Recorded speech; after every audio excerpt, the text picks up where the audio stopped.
Ну что, здорово, пацаны. Мы сидим, здесь винчестер лежит, ты завалишь людей, мы уходим в криминал. Почему ты считаешь, что с друзьями нужно делать партнерство? Тот момент, когда ты определяешь, кем ты будешь. Вау. Айден, как ты взял кредит на цветной телевизор? Хотелось, потому что у всех было, у меня не было.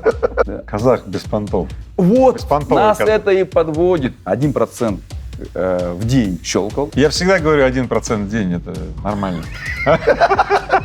Единственный, наверное, говорят, путь к бессмертию – это дети.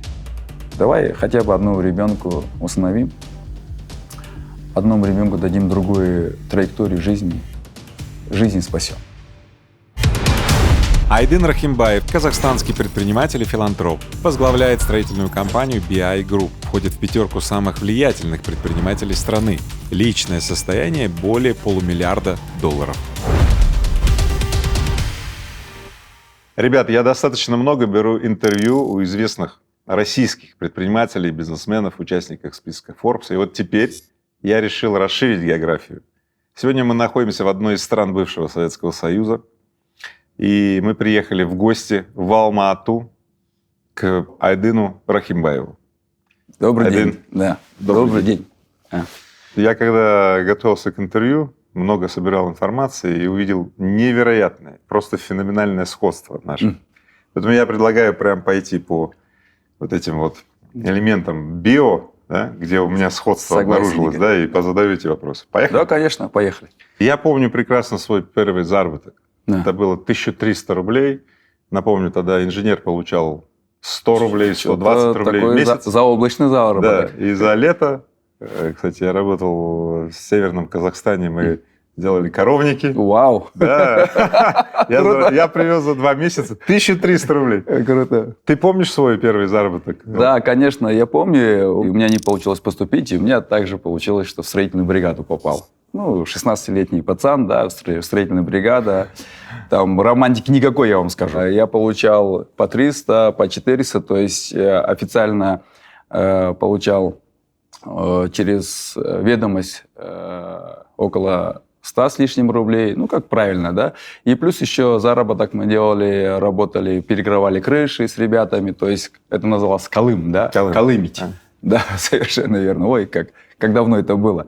И я собрал на книжку тоже приличную сумму. На эту сумму можно купить или 2 мотоцикла, можно купить, еще что-то можно купить, я помню, да. Вот. Но у меня была цель заработать денег и поехать в город. Я постоянно слышу эти истории, что предпринимательская жилка проявлялась где-то еще в детстве. Конечно. И вот эта история очень интересная твоя, значит, там, когда ты получал стипендию как староста, да, и прокручивал ее. Расскажи подробнее, что это за... Да, это были времена, конечно, интересные, но, в принципе, и времена, наверное, возможностей. Я староста группы, я договариваюсь на 3 дня вперед получать, вы знаете, там, в течение недели получать все стипендию, просто каждый поток по отдельности. Я договариваюсь на 3 дня вперед получить стипендию.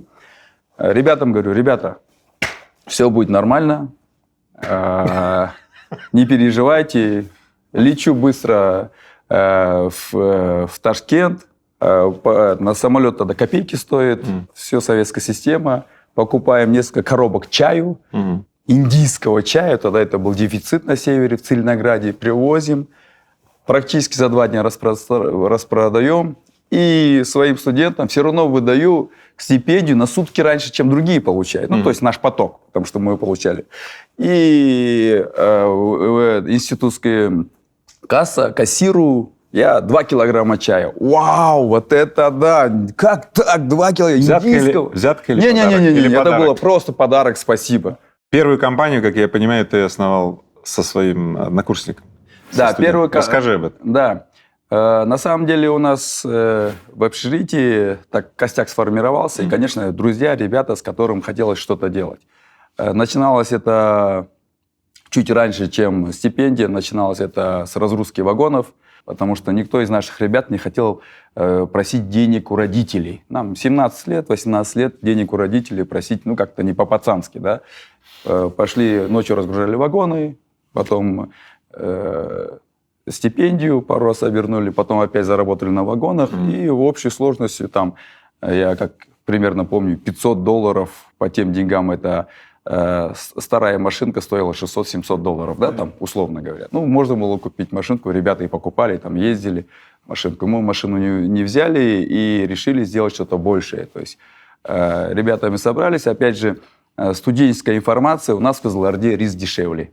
А давай попробуем, давай. Купили 6 тонн муки, насколько денег хватило. Поехали на 1000 с лишним километров, 1200 километров до Кызылорды с Целинограда. Муку продали, купили рис и обратно поехали, привезли в Целиноград, продали рис. Опа! Получилось. Опа. Практически за 2 месяца мы поняли всю систему. Заключаем контракт. Наш золотой контракт. Всегда хотелось работать по контракту. Системно всегда, тяга была система. 360 тонн муки на 300 тонн риса. С государственным предприятием «Хлебопродукт», Кызылорда «Хлебопродукт». И это наша была золотой билет в будущее бизнеса. Мы договор подписываем, выходим, а мой друг говорит: слушай, у нас 20 тонн всего лишь. Мы за 4 рейса накрутили на 20 тонн, от 6 до 20 тонн. И все они наши. 6 тонн было половина наши, половина заемные были. Я говорю, ничего страшного. Ну как мы договор вот подписали? Он же сказал, если что, там директор сказал: ребята, не подведите, если что, я вас найду. Я говорю, ничего. Да, он так и сказал, кислород перекрою вам везде. И мы за 3 месяца натаскали это все, сделали. И вот мы стоим счастливый тот момент. Наш склад, который мы арендовали, у нас там 120 тонн нашего чистого риса. Навара. Все, то есть мы со всеми рассчитались. За 3 месяца мы безмерно счастливы, студенты. И мы начинаем считать, сколько же это будет в машинах. Так. Или это будет 6 шестерок, или 4 девятки, или, ну, то есть для пацанов, естественно, что еще считать, правильно, в чем считать? Так, Попугаях. Да, совершенно верно. Эти 100 с лишним тонн, 2 вагона чистого нашего навара мы не стали переводить в машины, в квартиры, не. И мы едем в Кызылорду, 2-й контракт подписываем. 1500 тонн на 1200 тонн. Вау! И вот на конце вот этого излета, когда вот мы должны были уже сказочно богаты, приходит 97-98 год, который папах. Многие считают, что с друзьями бизнес делать нельзя, сложно, это разрушает дружбу и так далее. Как я знаю, ты, наоборот, высказываешься часто достаточно, что с друзьями надо делать бизнес, укреплять партнерские отношения и так далее. Вот давай, тема такая, достаточно сложная. Ведь бизнес, напряжение, партнерство – это другое, нежели дружба. Скажи, почему ты считаешь, что с друзьями нужно делать партнерство? Вообще бизнес, наверное, больше не про деньги, как мы говорим, больше про отношения. Бизнес – это отношения. Это есть доверие, есть бизнес. Нет доверия, нет бизнеса. Нас тоже было чуть больше ребят. Нас было, когда мы начинали, 8 человек. 8 ребят, которые вот мы вместе жили, дружили. Вот. И в течение нескольких лет вот потихонечку ребята выбывали. Когда тяжело пришло, когда нас шарахнуло, ну, там пару ребят говорят, ну, наверное, выйдем. Мы говорим, подожди, ну, у нас там долги есть. Ну, долги окей, но все равно хорошо, ну, что ты предлагаешь? Ну, вот я хочу вот машину забрать. Ну, хорошо, ну, у нас как коммуна, да, все общее. И там процент, не проценты так особо-то и не было, ни прописанных, ничего. Я говорю, хорошо, забирай машину.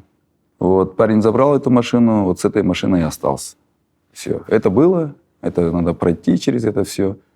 Я считаю, самое главное, не ругаться, это бизнес.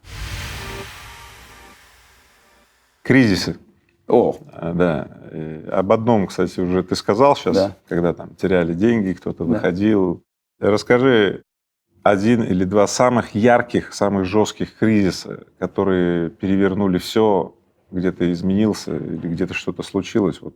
Потому что часто люди говорят, кризис – это плохо. Предприниматели знают, что все благодаря кризисам. Все Совершенно изменения. верно.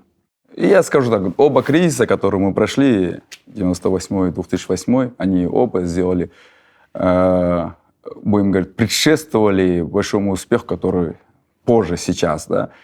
7-8 история такая интересная. Мы отправляем 1500 тонн ячменя в Барнаул нашим ребятам, нашим партнерам. У нас контракт. Мы ребят видели всего лишь 2 раза. И уже разгрузилось, все окей, контракты, все. Контракт, естественно, в российских рублях. Штампики стоят. И мы ждем сейчас, вау, сейчас крутая сделка, мы сейчас получаем к себе сахар. Получаем деньги, и потом там закупка и так далее. И черный четверг, или как я уже не помню, 98-й год, в 4 раза все проваливается, в 4 раза. То есть, смотри, рубль обвалился относительно тенге. Да. Вот, получилось. Да. 2 раза. Да. И поэтому у тебя, чуть больше, чем в 2 раза. да, у тебя получилась курсовая разница, да? Да, сумасшедшая разница, все. И так в рублях-то Казахстан-то меньше пострадал в тот момент, а российский рубль в 4 раза обесценился. Казахстанский там вроде в 2, что-то с половиной, что-то было. Ну и мы, в общем, получали российским рублем, который мы уже не могли конвертировать и не могли рассчитаться, да, здесь. Понятно. Но те ребята, я до сих пор говорю о них с уважением, ребята сказали, говорят, ну, мы все понимаем, ну, хорошо, приезжай, поговорим. И к большой чести, вот, знаете, это я тогда рассказывал, ребята, они, знаете, как выглядели, как купцы, там, бороды, все. Я говорю, вот купеческое слово сработало, это вот просто нам повезло страшно. Мы отправили товар тем ребятам, которые держат свое слово. И потихонечку все, что друшилось, мы откатали ее обратно. То есть возили, сделали в 3 раза больше рейсов, в 3 раза больше всего. И потихонечку восстановили. Вот это научило, что работать, если что мы не работали, лучше работать с правильными людьми. Хорошо. Второй кризис, 2008. 2008 – это перекредитование. И когда 97-8 год, Слушай, вообще не пойму. Ты как будто... 97. Ты что, меня подслушивал, что ли? Нет. Все один в один. да? Не. Я видел всего лишь несколько выступлений, но такую доскональную биографию не читал. 7-8 год мы еще не научились с банками работать. 2007 мы уже научились. Мы думали, что мы научились. Да. Круто, супер, здорово. У нас 2 лидирующих банка. Казкоммерцбанк, БТА банк. Казком открывает нам лимит на 100 миллионов, БТА через 2 недели. А что, нам тоже давай на 100 миллионов долларов? Окей, хорошо. У нас оборот 120 миллионов тогда было долларов. Казком открывает на 250, БТА говорит, возьмите у нас 250, вы что? Хорошо. Следующий этап. Казком открывает позицию 500 миллионов долларов. БТА открывает, приезжает друг, товарищ и говорит, ну о чем, мы же с тобой разве плохо работаем? Почему у нас 250? Ума хватило эти деньги не взять. Мы взяли 150 миллионов долларов. Ну, 130 миллионов долларов взяли, да. Опять же, дешевые деньги, длинные деньги. Когда нас начали штрафовать за неосвоение, я здесь задумался, думаю, ребята, подождите. И прилетело. Знаете, у нас на Дакаре говорят, когда ты идешь и красиво идешь, гонишь вовсю и чувствуешь, что все, ты крутой, ты герой, и ты несешься, и ты там сзади у тебя остались твои соперники назад, жми на тормоз. Понятно. Жми на тормоз. Мы не нажали на тормоз, нас как несло, так и по полной занесло в это дело. 2008 год мы встретили долг и беда 54. 54. То есть нам нужно... И банки пришли... Банки вы что сделали? Банки, все, что у тебя было...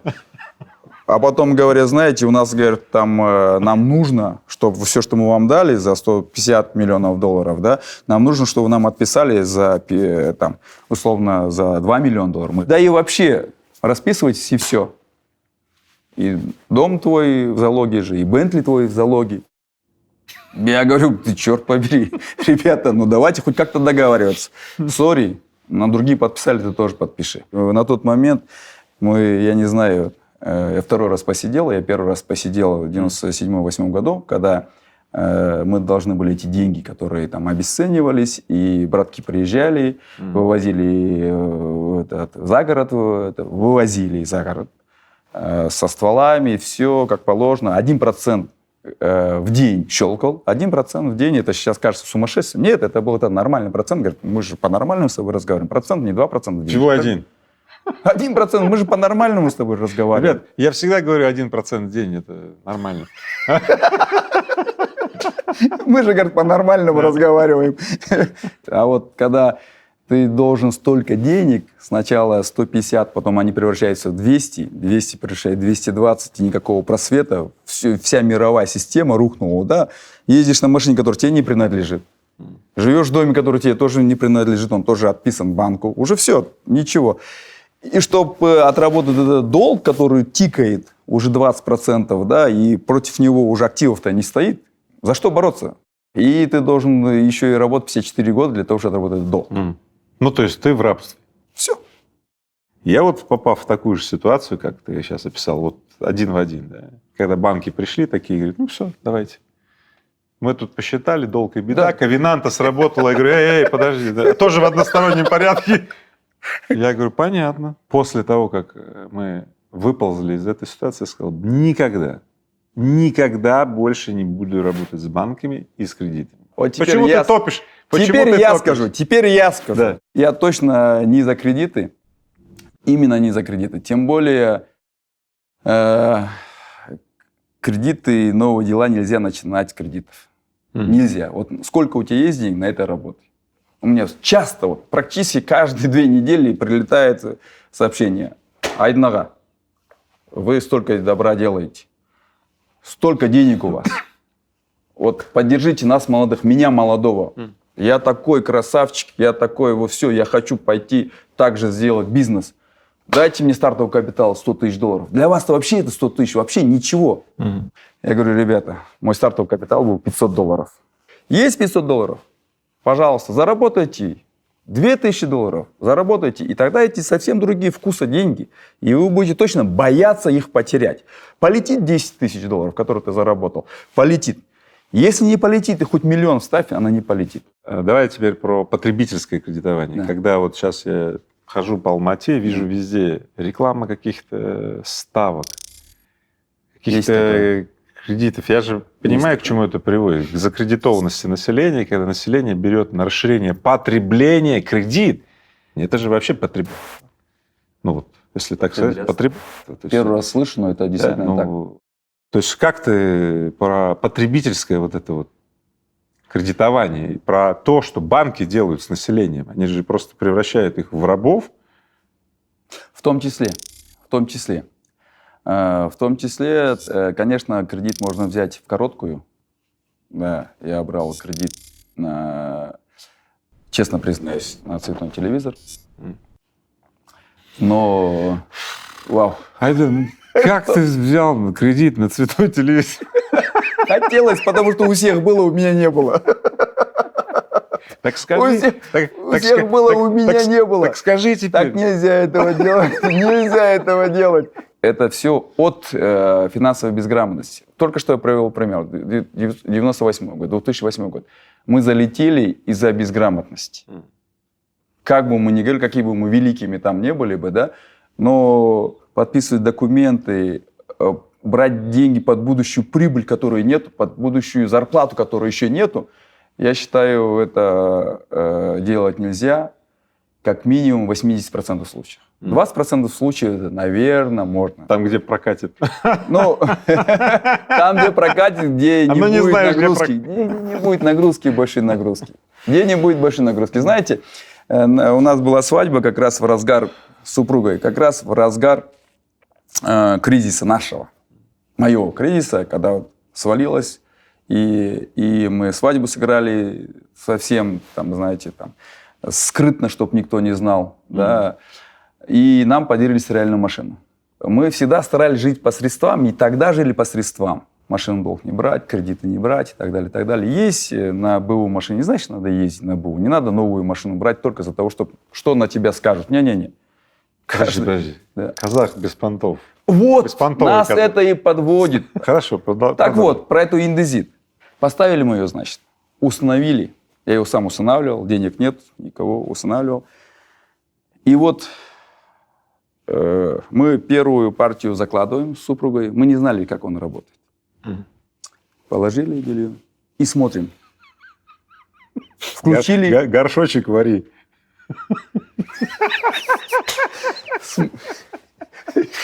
Я постараюсь закончить. Смотрим. О, работает. Ой, не работает. О, работает, смотри, крутит. Не работает. Блин, наверное, напряжения нет в сети. Мы просидели полночи. Мы же не знали, что машина загружается для того, чтобы 8 часов она... Ну, там сколько, 2 часа поработала, там она вваливает, да, и потом выливает саму воду, и все. Мы этого не знали. Мы решили, что-то не работает в этой машине, вытащили, все помыли, закрыли. Она простояла как тумбочка год с лишним. Весь этот год супруга, мой врач, дипломированный, стирает, всю семью обстирывает. Когда у нас деньги появились, пригласили мастера.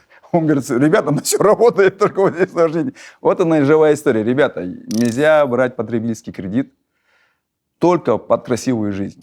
Любой потребительский кредит, я считаю, это в том числе погоня за красивой жизнью. Финальный такой вопрос про кризисы. Да? Вот смотри, ты уже начал говорить, там, братки, 90-е, Да.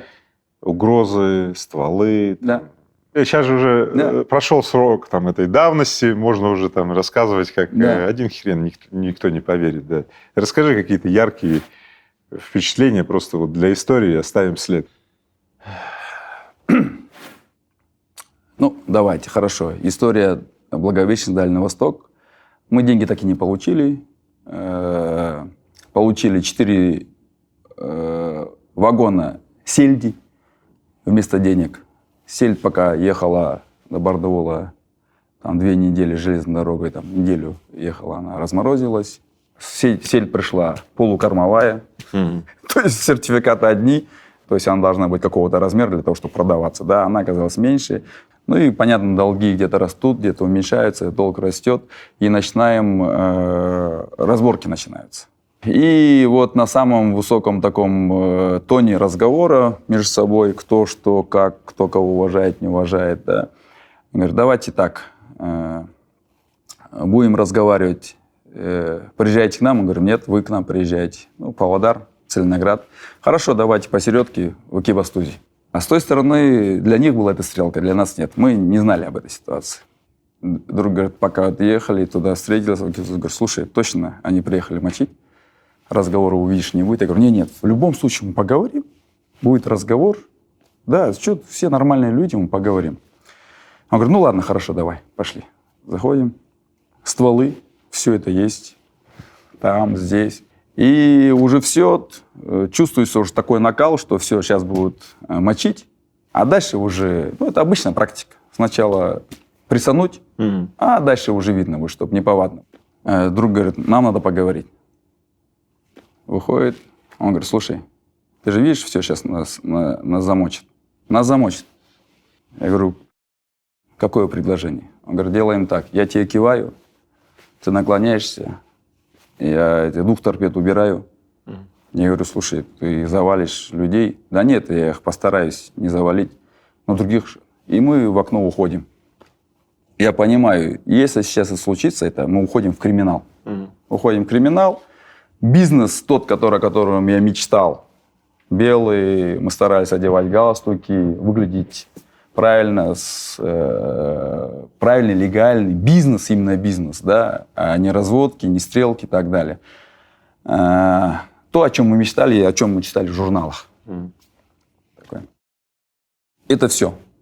Это, значит, все ушли в бега, это, значит, следствие, это... Макруха, не макруха. Кто его знает, что из этого будет. Там с той стороны уже ребята говорят, выходите, окей, мы выходим. Вот она ситуация. Я понимаю, что все, жизнь, черт побери, бизнесмена, который мечтал, она уйдет уже в прошлое. И очередная там заварушка, менты и так далее. И в какой-то момент открывается дверь, там заглядывает, я узнаю совершенно лицо, давным-давно его видел, кто-то, что-то. Я говорю: о, привет, как дела? Та-та-та-та. Че, эти стоят, типа, стоп. Иди отсюда. Он говорит: подождите, как это же наш офис, как это, иди отсюда, да. Та-та-та-та-та. И нам чудом удается вот это чуть-чуть напряг снять, чуть-чуть. Пользуясь случаем, я говорю: да, сейчас, еще одну минутку. Потихонечку, в сторонку. Потом говорим так, в другом месте, разговор не получился. Мы уходим с этой ситуации, но это было какое-то чудо. Вот тот момент, когда ты определяешь, кем ты будешь на будущее, кто на какой стороне, да, и поэтому, когда мы видим сейчас фильмы, там бывает детский сад, да, но вот для нас это было как раз пора закаления, да. Сколько у тебя было таких моментов напряженных? 5-6 именно таких, когда уже надо было браться за ружье. Когда заезды залетные приезжали и говорили: что, где? Говорю: да, там в офисе барыги сидят. В галстуках. В галстуках. Да. Типа. Давайте грузаните. Да, это вот стандартная ситуация. Мы сидим, здесь винчестер лежит, всегда вот мой офисный стол, всегда винчестер и снизу кнопка. Это обычная практика, совершенно обычная. Хорошо, двое заходят, значит, в таких кожанках. Все, ну, понятно, значит, внутри что-то есть. Один садится: ну что, здорово, пацаны? Здорово. Другой в дверях стоит вот так. Это просто, знаете, было не раз. Это же как в кино. Да, это вообще, знаете, вот это. Кино-то пишут именно с таких сцен. Ну, да. Вот ты сейчас рассказываешь, машины, у меня как всплывает все. Машины всегда, BMW, сзади, бумер смотрим, Да. слезами обливаемся, сзади всегда кэш, багажник, 3 человека, 4 машины в машине и поехали, гонцы. Все, давай, Давайте. 90-е оставляем, как бы, Действительно, потому что да. это нахлынывает меня Да. тоже. Хорошо, бизнес сейчас. Да. Значит, смотри, во-первых, я так понимаю, что ты сейчас development, Да. стройка, Да. очень много вот Да. такого бизнеса, да? Во-первых, первая часть, пожалуйста, ответь. Ты же вот мука, сахар, Да. совхозы, да, говоришь, а потом вдруг раз, стройка, development и так далее. Вот этот переход как случился. И второй момент. Сейчас у тебя очень большая доля госзаказов. Это вот такая тема, значит, работать с госзаказами, с таким объемом. Значит, почему ты там оказался? Первая часть. Нам повезло. Столица переехала в Зеленоград. Нам повезло. То есть столица переехала к тебе? Да, это лотерейный билет. Просто кто-то покупает билет, а кто-то не покупает и говорит: почему не Уже везет. гора пришла к Магомеду, что ли? Это вообще... Именно это нас выручило, что у нас был уже опыт. 95-й, 6-й, 7 93-го года команда сформировалась, мы работаем на контрактах, на дальних.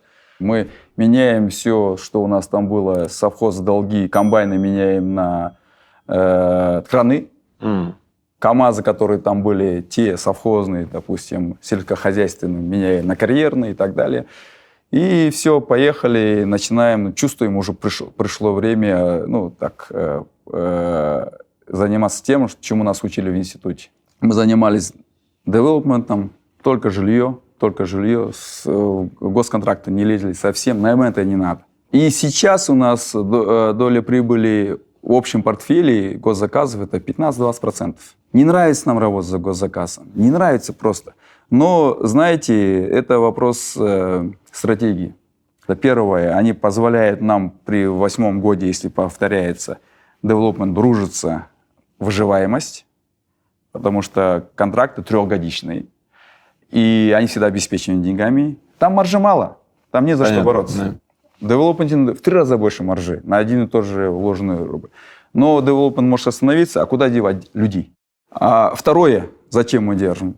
Потому что в нашей стране до 2015 года на крупных объектах были только иностранные компании. Мы были первой компанией, это, знаете, у казахов есть намыс, гордость, внутренняя гордость. Черт побери, мы строители, а почему мы не можем стадион построить? Ну как? У вас нет опыта строительства стадиона. Вот здесь уже нас за гордость задело. Как в нашей стране мы на вторых ролях? Сейчас мы были первой строительной компанией, казахстанская, чисто сказано, которая построила 5-звездочный отель. Вот представьте, за столько лет, столько отелей, да, но там же требования. там, брендбук и так далее, это на соответствует. Сейчас практика пошла, что современные застройщики, девелоперы, Да. они вдруг поняли и почуяли, что наличие привлекательного образовательного учреждения – это аттрактор. Да, Квартиры дороже стоят. абсолютно. Люди хотят селиться, да? Как у тебя с этим обстоит дело? Мы тоже к этому пришли эволюционно. Да, мы садики начали строить еще давным-давно. Понятно, бизнес такой, он тягостный, долгий. Зачем нам заниматься садиками, когда Ну, ты миллионы так назвал муторный, тягостный, да. радостный. Он Это радостный, как храм но построить. Не, я к чему клоню? Да-да-да-да. Может, Рыбаков Плейскул Да. будет управлять твоими садиками? я бы хотел. Я бы Я, хотел. блядь, настаиваю. Я бы хотел. Why not? Это же здорово же. Ну так пригласи, Да, скажи, давай да, посмотрим. Давайте посмотрим. Все, давайте посмотрим. Всё, Мы вообще закрыли легкие тему. на эксперименты. Мы легкие на эксперименты и любим учиться. Вот. Школу строим сами. Да. Сейчас мы строим очень много школ в Казахстане сейчас. Начиная вот от моего личного проекта Айханас School, он находится там на озере, там, со всего Казахстана туда дети приезжают. Мы любим это дело. Мы в Сбербанке впервые взяли кредит по строительству 6 школ. Кредиты можно брать под школы. Все. Вот, Да. вот. Почему? Потому что это дело святое. Школа – это совершенно новая тема. 2 года, 3 года я этим болею, лично, просто болею. Почему? У меня у самого 7 детей. 7 детей, и я понимаю, через себя пропускаю, как правильно, как неправильно, что делать, как делать. Дети идут в школу, ходили в школу, которую я построил. Сейчас пойдут младшие 4 детей в школу, которую мы построили. То есть планов по школам громадье, даже вот дух захватывает, что мы сейчас будем делать школами. Хорошо, давай. Бизнеса много, видишь, социально преобразующей активности мы уже затронули. Кризисы, бандиты. Видите, очень много тем, уже я вот к зрителям обращаюсь. А сейчас мы пойдем дальше. Адреналин. О, Адреналин. тема, да. Я знаю, что ты вошел в топ-10 гонщиков Дакар. Я вообще с таким удовольствием смотрю эти гонки всегда. да. Ужас, что там происходит. Ужас. Это просто экстремальнейшие условия. Да. И я понимаю, что это про адреналин. И Да. у каждого предпринимателя есть какая-то, видимо, особая потребность. У меня тоже адреналин получать. Я там яхтингом занимаюсь, кайтингом, виндсерфингом. Нам же не хватает адреналина. Да, в вот бизнесе. расскажи Нам же о не своем... хватает в бизнесе, черт побери, Я адреналина. не знаю, вроде хватает. Да? Расскажи про этот свой адреналин, потому что это... Или про что? Что ты там берешь такого? Почему тебя так это манит? Меня спрашивают, что такое Дакар? Я говорю, знаете, на горных лыжах несешься же. Вот забрался на самую вершину и несешься. И спуск 4 минуты, 8, 10 минут такой. На всех поворотах обошел, внизу так. Ничего себе. И смотришь назад, думаешь, вот это я газанул.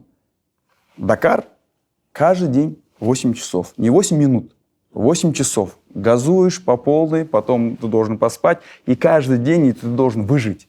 И возвращаются с этого каравана, допустим, внедорожники. Самый топовый уровень – это внедорожники.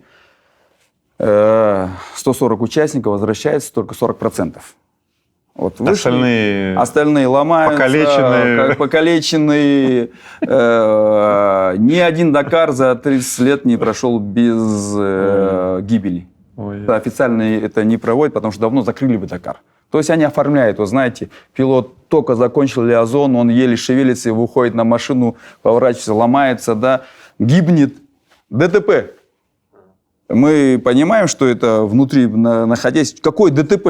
Он пилот. Не надо его писать, что ДТП. Да? Нет, мы на следующем лиазоне, уходит даже караван, на следующем лиазоне мы минута памяти. И дальше уходим. Как только первый Дакар, я его не дошел. Машину разбил вдребезги, еле живым остался. На следующем Дакаре мой друг, у него машина сгорела, вот просто за 30 секунды сгорела. Машина стоимостью там 500 тысяч евро. За 4 минуты сгорела. Просто, да, на полном ходу они успели выпрыгнуть. Вот это такая интересная штука Дакар. И посчастливилось именно, понятно, это там тренировки усиленные, попасть в 10 лучших пилотов мира.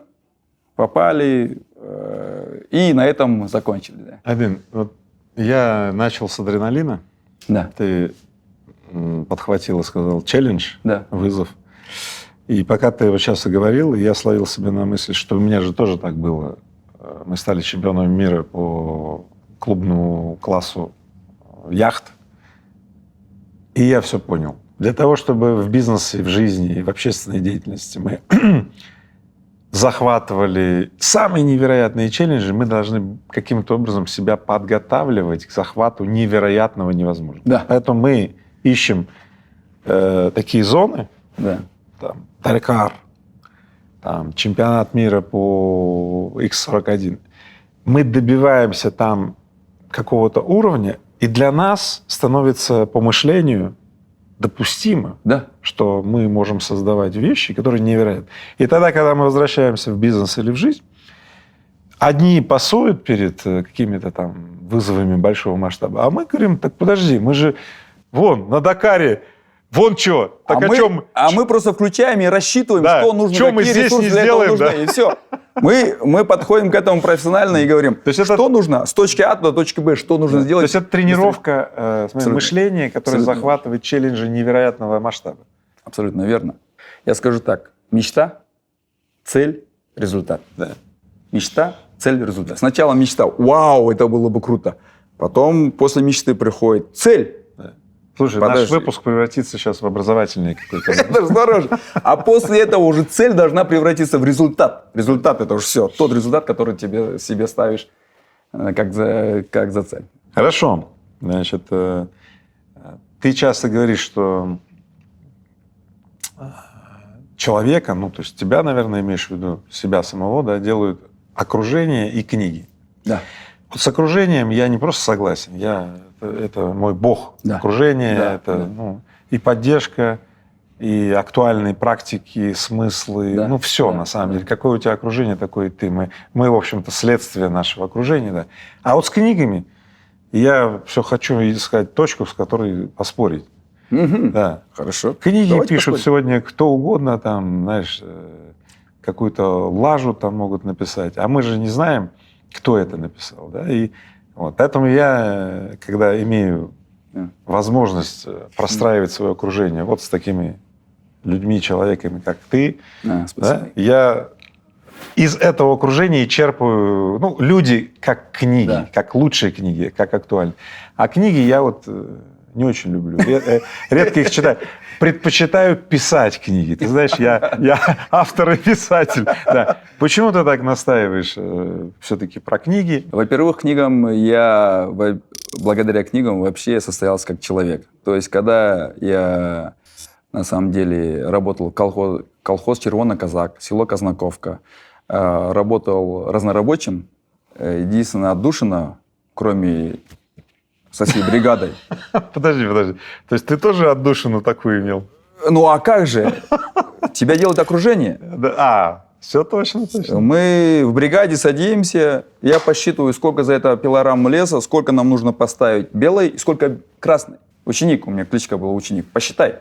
Посчитал, все, вы нам это, и деньгами 1000 или 500 рублей, или 300 рублей. Все хорошо, у меня быстро считалось. Но вот это, понимаете, затягивать. О, завтра 3 бутылки, завтра 4 бутылки. О, круто, еще и закуску договорились. Все хорошо, это килограмма, ребята. Но единственное, моя отдушина, это были книги, которые были в сельской библиотеке. Сельские библиотеки. Я перечитал за этот год половину сельской библиотеки. И, конечно, это, знаете, такое когнитивный диссонанс, да. С соседнего села привезли за 4 бутылки леса. Лес это распилить на доски. Мы должны сами загрузить, выгрузить. Естественно, в галицах фуфайка, кирзовые сапоги. Я захожу все равно в библиотеку, беру Жюль Верна, Валентина Пикуля или еще кого-нибудь. И все-таки читаю про дальние моря. Вот. Это мне помогло выскочить, думать о другом мире, который более светлый, с большими границами. Кроме это сельской пилорамы, есть другой мир. Это раз. После этого, когда в институте учились, тоже книги. Нас вообще отличало то, что мы много читали. В КамАЗе едешь, мы читаем. Водитель едет, мы брали его одного, чтобы не платить, да, и всегда с ним менялись, потому что он идет спать, мы крутим. Потом он крутит, а мы сидим, читаем. Он говорит, ты что, пацаны, спите, елки, вам сейчас мы меняемся через 200 километров, а мы договариваемся, да, чтобы меняться, баранку крутить. Нет, мы читаем, смотрим. И умение снимать информацию быстро, она очень помогает в деле. То есть у меня ни один день не прошел без минимум часа чтения. Я говорю книги, на самом деле под книги можно, да, это понятно, брошюры, материалы, статьи. Вот это делает тебя отличающим от других. Назови свои, там, 2-3 книги, которые ты запомнил. Ну, я не буду говорить про Кюнге или Гарсия Маркеса и так далее. Ну, там много замечательных романов. Я скажу Юджина Келли, бывший глава KPMG, 20 тысяч самых лучших юристов его подчинений. Книга называется «Погоня за ускользающим светом». И он с нами близкий по духу человек.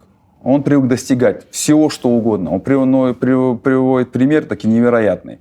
Он говорит, в Австралии, говорит, клиент, этот CEO большого банка никак с нами контракт не подписывал, с нашими конкурентами подписывал.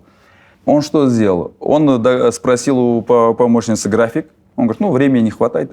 С Мельбурна в 7 он должен перелететь, по каким-то делам. Он летит в Мельбурн, договаривается, что рядом их посадят. Представляете, да, просто. И 6-часовой перелет. И они оказываются в первом классе. Он садится рядом, они общаются, говорит. И когда он узнает, что он ради этого разговора прилетел 16 часов со Штатов, чтобы вместе с ним перелететь, он говорит, мы надежные, говорит.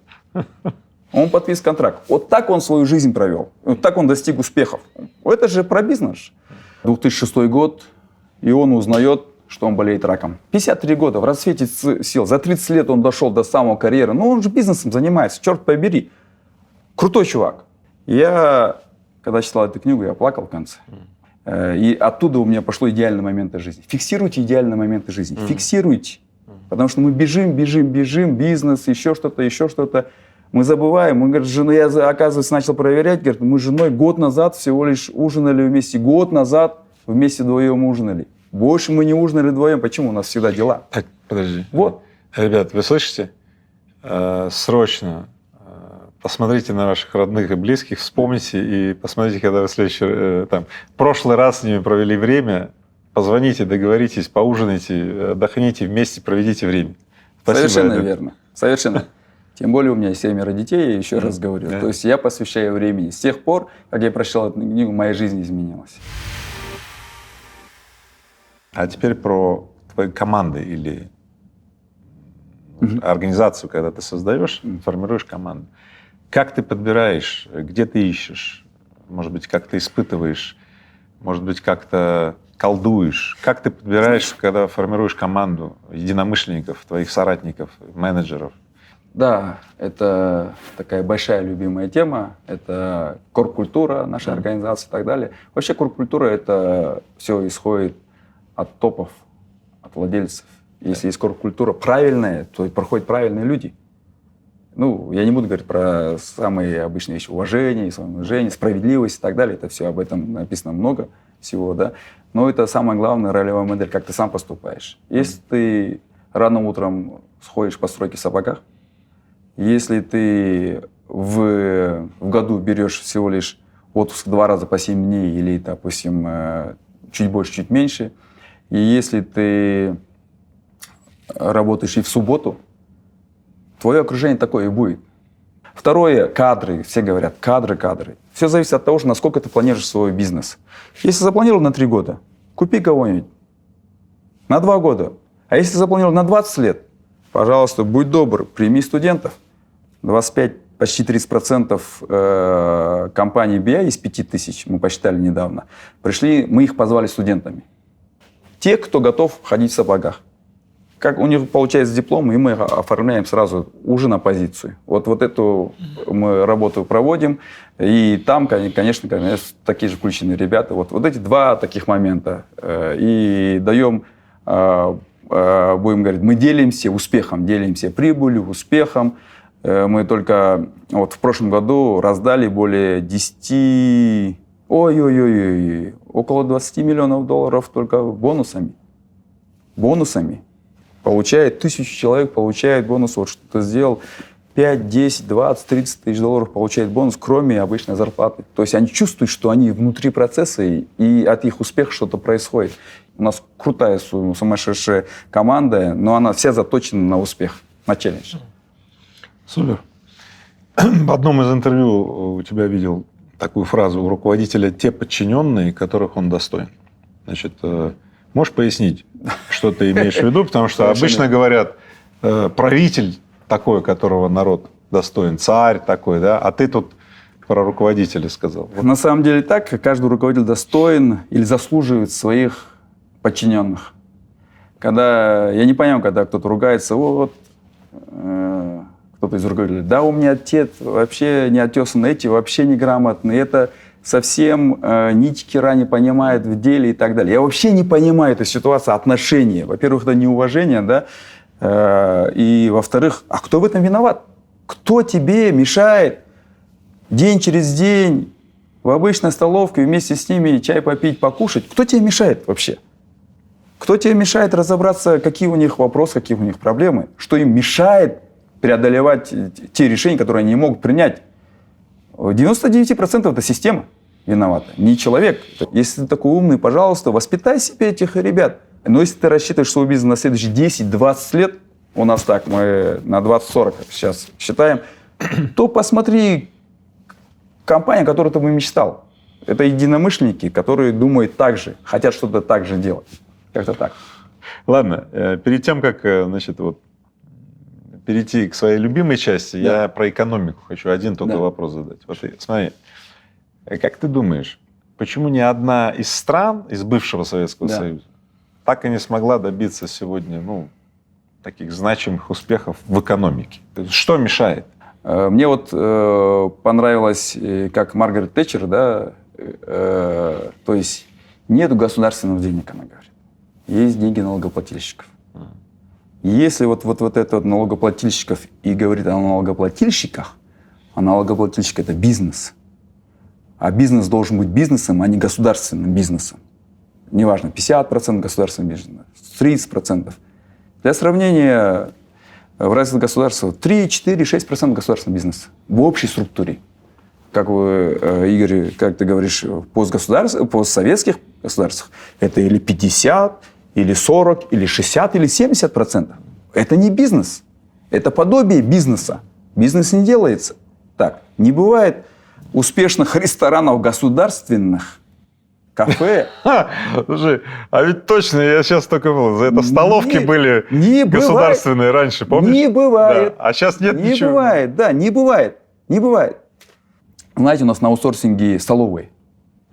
Я люблю приходить сначала в столовую на обед, да, потом там кушать. Почему? Потому что если ты кушаешь в столовой в этой, да, в рабочей столовой, там всегда нормальное меню будет, нормально расценки будут. Если ты перестал кушать, все, там могут куча отчетов. Почему не так? Ну, я смотрю, ты свою шкуру, как это, всегда в огонь обязательно ставишь, и это по Талебу, как Насим Талеб утверждал, да? Если шкура у предпринимателя в огне, то все будет чувствоваться и вовремя делаться. Я спрашиваю и говорю, слушайте, сколько вас здесь работает? У нас работает 8 человек. А сколько вы людей кормите? Ну, тетушка такая, сбитая, накрывает на стол, окей, мы берем. Мы кормим 1000 с лишним рабочих. Я говорю, подождите, как так?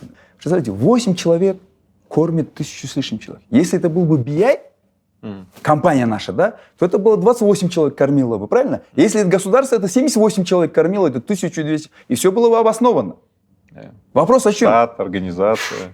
Бухгалтер, аудит и так далее, и так далее. Так вот, задача государства, чтобы налогов было больше, и это налоги потом правильно распоряжаться. И если во главе стоит так, но вот один политик, российский политик, мы сейчас, чтобы ближе примеры были, сказала, не бывает народных денег, бывают государевые деньги, государственные деньги. Госпожа Матвиенко сказала. О чем, ребята, мы говорим? О чем речь? А все остальные что? Холопы? Сейчас к любимым. Давайте о любимом лучше не будем. Да, любимый — это социальные проекты. И наш с тобой способ влияния на мир и чтобы сделать мир лучше. Социальные проекты. У тебя есть удивительный проект «Дом мамы». Да, удивительный. Смотри. Любимый. Просто вот давай вкратце о Да. нем скажи, и Да. что ты чувствуешь, чем ты наполняешь себя, вот, чем ты наполняешься от этого проекта. Да, вот недавно прочитал, что дофамины, гормоны счастья выделяются, когда ты занимаешься спортом и когда ты делаешь благие дела. Мы давно занимались благотворительностью, но всегда помогали детским домам. Ну, детский дом, там, что мы обычно, да, там, вкусности, сладости, ремонт сделали. Мы строительная компания, там, помогали детским домам. Но получалось так, что вот корень, вопрос не в помощи же сиротам. В чем вообще проблема сиротства? Почему бросают детей? Как обычно, первородка. Приехала студентка первого курса, второго, ее родители отправили, понимаешь, учиться или поработать приехала с деревни там, или из другого города, да, а здесь несчастная любовь, парень ушел, и все, разбирайся сама. И она попадает, рожает, потому что, ну, она совсем, 17-18 лет, это как правило. И у нее это не ребенок для нее, это кусок проблем. Сори за жесткость, да, но это вот клубок проблем. Мы стали помогать таким мамашам оставаться своими детьми. 8 лет назад мы попробовали открыть первый дом мамы. Опять же, никакой капитализации. Просто сняли на кране стоящий коттедж, где можно разместить 10-12 мамочек. Первый раз, когда поехали в дом, приехали как раз 2 первородки, классика жанра, в роддоме. Им говорили, ну, отказную зачем? Ну, ситуация сейчас такая. Я потом обязательно ее найду, заберу, когда жизнь наладится. Мы говорим, так, стоп. Питание есть, кровь есть. Через год потом режешь. Через 3 недели, после того, как она покормила грудью 3 недели ребенка, она в ужасе от того, что она могла отказаться. 3 недели всего лишь. Ребенок – это чудо чудесное. Ребенок – это просто счастье. И, конечно, все мысли о аборте, обо всем это пропадает. И знаете, что случилось? За 8 лет количество сирот в Казахстане уменьшилось в 2 раза. 5000 сирот сейчас в Казахстане. Все, кто за малышней стояли, просто перестали поступать в детские дома дети маленькие. И мы перевернули саму систему. Друзья, которые поддержали, все счастливы. Бизнесмены, каждый, бюджет небольшой, каждый держит в районе 100-120 тысяч долларов годовой бюджет дома. Почему? Потому что это не курорт. Девочки сами стирают, все это делают, все, мы их обучаем. Они получают 2-3 образования, то есть и бухгалтерию, и компьютерную и так далее. То есть за год у них несколько тренингов, и они выходят оттуда уже боевыми. То есть они адаптируются, самооценка. Они не изгои общества. Мы соединяем их с семьями, они набираются смелости, говорят своей маме наконец-то, своей тете говорят, их забирают оттуда. И мы это сделали такую модель, которая помогла сейчас. И я так думаю, еще 5-10 лет мы схлопнем практически. Сейчас 35-40% заполняем из детских домов в Казахстане. Будет 20%, мы закроем все детские дома в Казахстане. Друзья мои, это тот случай, когда один конкретный человек, вот один, решил закрыть все детские дома. Вот таким элегантным способом. С нашими бизнесменами. Да, я не знаю, у меня вот мурашки от этого проекта. Ты мне дай там реквизиты, я хочу там 100 тысяч долларов послать, чтобы вот присоединиться, потому что я не могу пройти мимо. Это невероятно. Это невероятно элегантный способ просто решать реальную социальную проблему. И очень красиво. И вот невероятно. Спасибо тебе за такую инициативу и за такую реализацию. Все, с меня, соответственно, вклад. Хорошо, у вас с супругой 7 детей. Да. Свои, приемные. Видишь, ты по всем фронтам действуешь. Расскажи про это, потому что многие люди, может быть, тоже для себя это рассматривают, а может быть, пока не рассматривают. Что произошло, почему у вас оказались приемные дети? У нас в семье 4 детей. Посчастливилось у нас двойня, мальчик с девочкой, посередке старший сын. И младшая дочка была именно до... Вот сейчас уже 5-й год идет, когда мы приняли новеньких детей. Мы так называли первые несколько дней. Вот. И получилось так, что у нас дочке 4 годика, 3 годика, годик. И мы всегда параллельно, супруга занималась детскими домами, ходили, смотрели дом малютки, как тяжело там детям, как они психологически ранятся. Сложно. В таких условиях казенных, в 3-этажном бывшей школе жить. Да. И нормальная психика, это сложно, дети. И каждый день знать, что у тебя нет родителей. Да, есть, у тебя и нет. все. И знаете, мы говорим, давай с супругой, давай хотя бы одному ребенку усыновим, одному ребенку дадим другую траекторию жизни, жизнь спасем. Но к этому мы зрели 3 года. И в какой-то момент супруга говорит, знаешь, нам же скоро 45, а закон после 45 не можешь усыновлять. Ну, то есть возрастной ценз там получается. Так было, но мы сейчас вот постарались, сейчас расширяем этот ценз. И да, давай попробуем, потому что мы столько всего делаем, ну, хорошо. И пошли посмотреть девочку. Сказали, 2 девочки есть, хорошо. Пока мы ехали до детского дома, говорят, знаете, одну девочку, оказывается, там усыновили, другая девочка есть. Хорошо, мы пока приехали, потом говорят, знаете, говорит, ошибка вышла. Говорит, у этой девочки есть братик и сестра. Мы говорим, мы не совсем готовы. Мы так девочки, там, в 1, 4 годика, 5 лет, маленькая девочка, да, для того, чтобы, ну, господи, заходит 2 девочки, одна с такими бантиками, младшая, старшая с такими бантиками. И пацанчик, чубчик такой, знаете, вот такой чубчик. 8 лет заходят, садятся, аккуратно пришли, сели.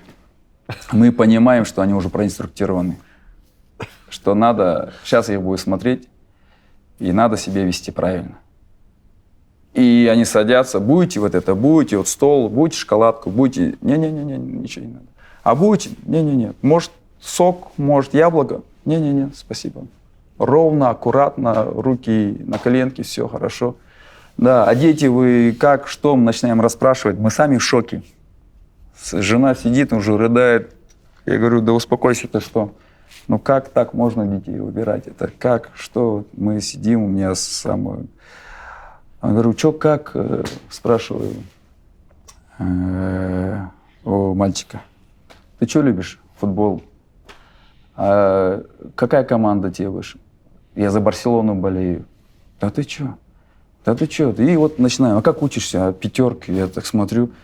Да, старшая. А ты как? Отличница. И воспитатель говорит, да, они отличники. Я говорю, интересно, а как, что? Да. А что вы увлекаетесь? Я пою. Да, и воспитательница говорит, ну-ка спой. А мы с этой жесткости, да как спой? Здесь. Она встает и начинает петь. А ему мальчик, а ну-ка стихотворение расскажи. Он встает и начинает стихотворение. Мы понимаем в той ситуации, что дети в детских домах хотят понравиться будущим родителям. И они делают все, что им говорят. Вот это все это для нас было просто... Мы не понимали. Мы же люди, мы все же люди. У нас сердце. И говорим, хорошо, все, мы потом давайте, дети, мы уходим. Жена ревет. Я все равно им буду помогать всю жизнь, что как дети, что как можно таких детей было оставить, как можно было бросить таких людей. У меня у самого домой приезжаем, отец говорит, что, где? А нас ждут. Они все думали, что мы приведем дочку уже. Мы поехали, говорим. Где? Мы говорим, ну там такая ситуация, что там... Отец говорит, сколько мальчику лет? 8. Ой, пропадет пацан. Я говорю, да, я понимаю, пропадет пацан. А дочки? А это... И вот это мы всей семьей, мы до ночью уже, говорит, все, забираем утром завтра. Забираем утром всех 3, неважно сколько, как, забираем, забираем, и поехали, и забрали всех 3. И сейчас не представляем себе семью другой, не представляем, как, что. Наши дети приняли, то есть это было, не знаю, чудо чудесное, когда старшая дочь, она же у нас, старшая дочь, как, это же она любимица, пожалуйста, все, что подарки, все ей в первую очередь. А когда я принес 2 маленьких подарочка, и говорю, вот, пожалуйста, моя дочь через месяц, 8 марта, она всегда, вау, это мое. А здесь хочешь выбрать? Она дала выбрать своей сестренке, новенькой выбрать. Она берет и выбирает то, что нравилось. Ну, я вижу по глазам. Там было 2 сердечка маленьких. Розовенькое и голубенькое. А мне говорит, а я голубенькую возьму. Хорошо. Берет. То есть это я узнал своих детей с другой стороны. И я такое счастье. Потому что единственный, наверное, говорит, путь к бессмертию – это дети. У меня были еще несколько вопросов, но мне кажется, больше вопросов не осталось, и ты на самый главный вопрос тоже дал ответ. Возможно, мы все живем для чего-то главного, что узнаем. Никогда начинаем деньги зарабатывать, никогда начинаем в бизнес инвестировать. Может, кто-то в яхты инвестирует, может быть. Но потом мы все приходим вот в эту точку, когда понимаем, что есть что-то гораздо более важное. Да, жизнь. Да. И ты сейчас об этом рассказал. Спасибо тебе. Спасибо. Спасибо, Игорь.